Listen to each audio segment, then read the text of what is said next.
जय Hind to all of you. स्वागत है आप सभी का हनुमान जी के पॉइंट में। साथियों, जो आपके यूपी पुलिस का फर्स्ट शिफ्ट का आज का जो पेपर है उसको चलिए सॉल्व कर लेते हैं।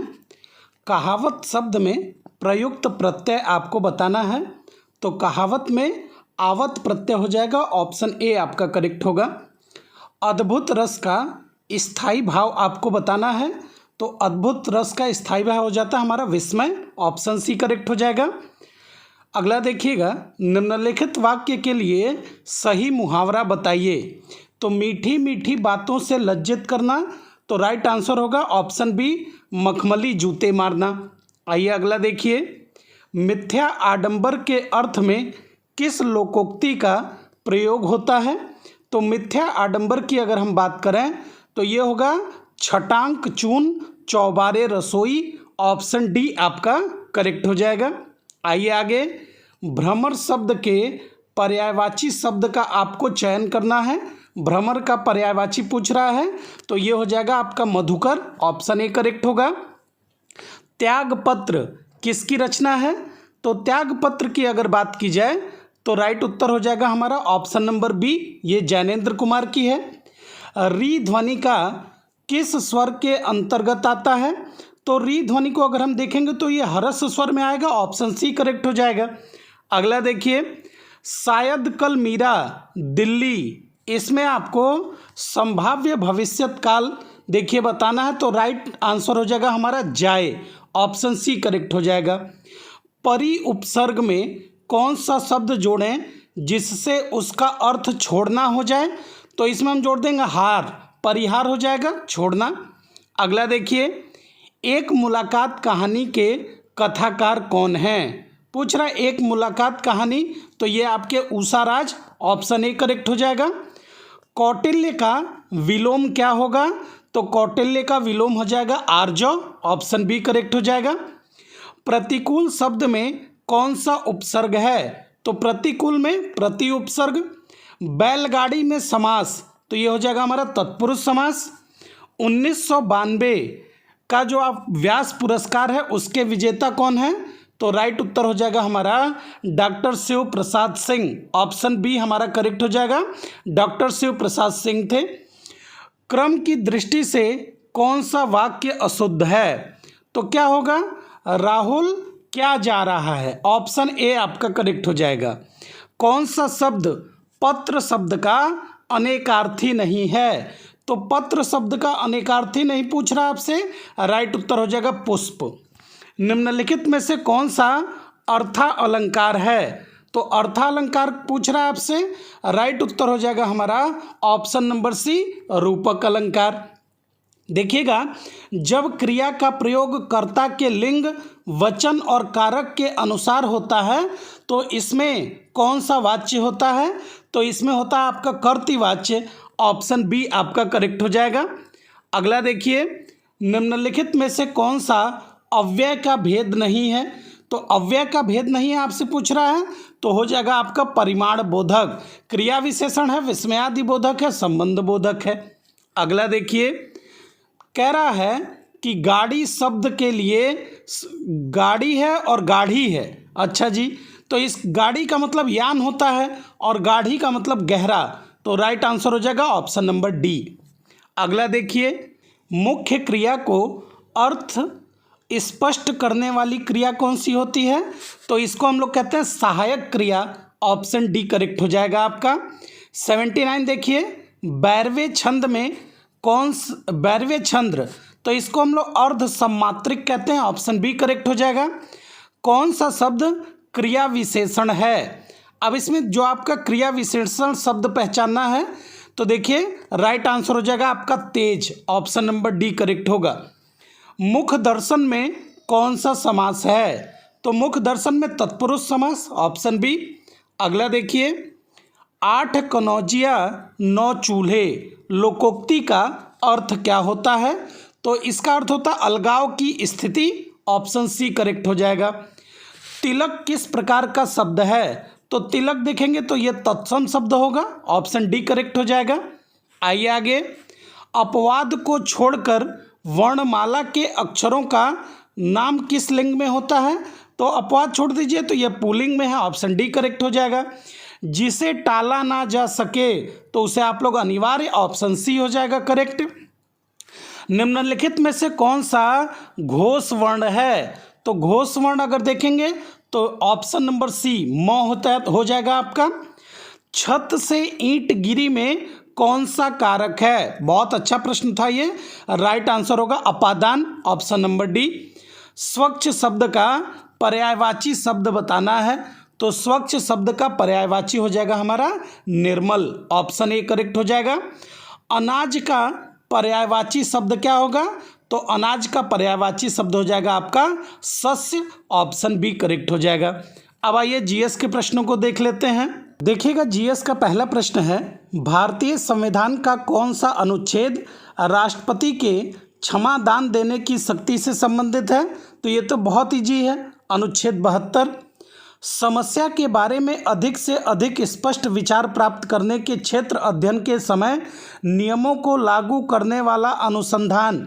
ये सब कहाँ से क्वेश्चन आ रहा है? ये तो आपके आउट ऑफ सिलेबस का है। राइट आंसर होगा अनुसंधान विश्लेषण।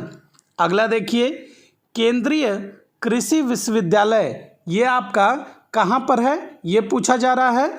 तो ये हमारा मणिपुर में है, ऑप्शन डी करेक्ट हो जाएगा। आइए आगे, आर्कटिक परिषद जलवायु परिवर्तन और आर्कटिक शासन को संबंधित करने में कैसे मदद करती है? तो इसको अगर देखेंगे तो यह एक ऐसे शासी निकाय के रूप में विनियमन करके जो सभी आर्कटिक देशों के लिए कानूनों और विनियमों को निर्देशित करता है, ऑप्शन ए करेक्ट होगा। भारत के प्रथम राष्ट्रपति, अब इससे इजी सवाल नहीं बन सकता, डॉक्टर राजेंद्र प्रसाद। आइए आगे, सहकारी समिति का प्राथमिक उद्देश्य क्या है? Primary aim of cooperative society, तो राइट उत्तर हो जाएगा सदस्यों की सेवा करना, ऑप्शन बी करेक्ट होगा। अगला देखिए, साइबर सुरक्षा के लिए निम्नलिखित में से कौन सी संस्था जिम्मेदार है? तो साइबर सुरक्षा के लिए सॉर्टेन, ऑप्शन बी करेक्ट होगा। सोफिया, तो ये बुल्गारिया की राजधानी है, ऑप्शन ए करेक्ट हो जाएगा। अगला देखिएगा, किसने सुझाव दिया था कि हर किसी का एक विशिष्ट रक्त समूह होता है? तो रक्त समूह की खोज कार्ल लैंडस्टीनर ने की थी, ऑप्शन ए करेक्ट हो जाएगा। मानवाधिकार में दोनों शामिल हैं, क्या क्या? तो मानवाधिकार में अधिकार और दायित्व, ऑप्शन बी करेक्ट हो जाएगा। आइए आगे, स्पेस एक्स पहले निजी तौर पर वित्त पोषण अंतरिक्ष कार्यक्रम के सह संस्थापक कौन थे? तो एलन मस्क हैं इसके, बहुत इजी सवाल हैं। आइए आगे, कौन सा प्राचीन ग्रंथ है जो संगीत, नृत्य और नाटक पर विस्तृत लेख के लिए जाना जाता है? तो ये नाट्यशास्त्र है, ऑप्शन सी। अंतर्राष्ट्रीय पुनर्निर्माण एवं विकास बैंक IBRD का काम क्या है? तो यह एक अंतर्राष्ट्रीय वित्तीय संस्थान है जो सदस्य देशों को वित्तीय सहायता प्रदान करता है, ऑप्शन डी करेक्ट हो जाएगा। अगला देखिए, हरित क्रांति जिसने कई विकासशील देशों में कृषि उत्पादन के उल्लेखनीय ढंग से वृद्धि की, इसमें क्या शामिल था? तो राइट उत्तर हो जाएगा आपका उच्च उपज किस्म के बीज और रासायनिक उर्वरक, ऑप्शन सी। अगला देखिए, PM प्रधानमंत्री जनधन योजना, अच्छा जी, तो ये 28 अगस्त 2024 की है, ऑप्शन ए करेक्ट हो जाएगा। कौन सा देश भारत के साथ भूमि सीमा साझा नहीं करता? तो ये मालदीव नहीं करता है, ऑप्शन डी करेक्ट हो जाएगा। ग्रीन फाइनेंस पूछ रहा है, तो ग्रीन फाइनेंस क्या होता है? तो मतलब पर्यावरण के अनुकूल परियोजनाओं के लिए वित्तीय संसाधन उपलब्ध कराना, कार्बन उत्सर्जन के लिए नहीं। तो राइट उत्तर हो जाएगा हमारा ऑप्शन नंबर सी, ध्यान रखेंगे। आइए आगे, वाइट गुड्स पर लगाई जाने वाली GST, तो सबसे ज़्यादा GST इसी पर लगती है, 28%। अगला देखिए, UNC, अच्छा ये तो मैंने आप लोग को क्लास में पढ़ाया है, United nation conference on trade and development, option D correct हो जाएगा। अगला देखिए, सदगति पुस्तक जिस पर एक फिल्म बनी थी, तो ये प्रेमचंद जी की है, ऑप्शन डी करेक्ट होगा। आइए आगे, निम्नलिखित में से किस पूर्व प्रधानमंत्री को अब तक भारत रत्न नहीं मिला है? तो मनमोहन सिंह जी को नहीं मिला है, ऑप्शन ए करेक्ट होगा। अगला देखते हैं, भारत में प्रथम जनगणना, ये देखिएगा सवाल, भारत में अगर हम लोग प्रथम जनगणना की बात करें तो ये लॉर्ड मेयो के कार्यकाल में 1872। किस युद्ध से भारत में ब्रिटिश औपनिवेशिक शासन की शुरुआत हुई? तो देखिए बक्सर 1764 में हुआ और प्लासी आपका 1757 में।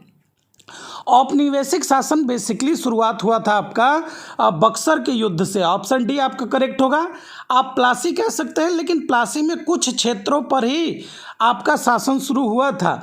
पूरा डिटेल तो हम लोग इस क्वेश्चन में दोनों आंसर आपका करेक्ट लग सकता है, लेकिन मेरे हिसाब से राइट आंसर बक्सर होगा। आप लोग मुझे बताइएगा कमेंट करके। शहरीकरण का एक महत्वपूर्ण पर्यावरणीय प्रभाव क्या है? तो उच्च कार्बन उत्सर्जन। ऑप्शन बी करेक्ट हो जाएगा। अगला देखिए, रैंसमवेयर शब्द का अर्थ क्या होता है? तो ये ऐसा सॉफ्टवेयर फाइल एनक्रिप्ट करता है और फिरौती की मांग करता है आप लोगों से। ऑप्शन सी करेक्ट होगा। प्रथम विश्व युद्ध कब शुरू हुआ था? 1914 से 1918। ऑप्शन सी करेक्ट होगा। भारत का सबसे बड़ा वन तो सुंदरवन। ऑप्शन डी करेक्ट हो जाएगा। अगला देखिए, लट्ठमार होली कई बार पढ़ाया आपको बरसाना में। Option A. उत्तर प्रदेश का पहला ट्रैफिक पार्क, ये करंट अफेयर में पढ़ाया मैंने आप लोग को, प्रयागराज में। ऑप्शन बी करेक्ट हो जाएगा। आइए आगे देखिए, हड़प्पा सभ्यता को अन्य किस नाम से जाना जाता है? तो सिंधु घाटी सभ्यता। Option C. भारत में जीएसटी के जनक कौन माने जाते हैं? अटल बिहारी वाजपेयी। Option B. अगला देखिए, किस सोशल मीडिया प्लेटफॉर्म ने इंस्टाग्राम स्टोरीज, तो ये सब ट्विटर का काम है। ऑप्शन डी करेक्ट हो जाएगा। अगला देखिए, किसका अर्थ है अन्य व्यक्ति की वेबसाइट पर बलपूर्वक नियंत्रण करना? तो web hijacking. Option D correct होगा। भारत और बांग्लादेश के बीच में कौन सी नदी के कारण? तो तीस्ता नदी। कौन सा शब्द विशिष्ट नियमों के अनुसार संख्याएं निर्दिष्ट करने की प्रक्रिया का वर्णन करता है? तो इसको कहते हैं सैंपलिंग। ऑप्शन डी करेक्ट होगा इसका। अगला देखिए, भारतीय संविधान का कौन सा अनुच्छेद वाक एवं अभिव्यक्ति की स्वतंत्रता? तो आर्टिकल 19। Option B. भारत के किस शहर में दुनिया के 90% हीरे? तो ये तो सूरत में है। बहुत इजी सवाल है। ऑप्शन सी करेक्ट होगा। 2011 की जनगणना, अरे जनगणना में वनावरण कहाँ से आ गया भाई? तो इसको आप चैलेंज कर दीजिएगा। वैसे राइट उत्तर होगा 21.05%। ऑप्शन सी आपका करेक्ट होगा। तो चलिए यहाँ तक जीके था। कमेंट जरूर करिएगा आप लोग के कितने प्रश्न सही हो रहे हैं। Thank you so much.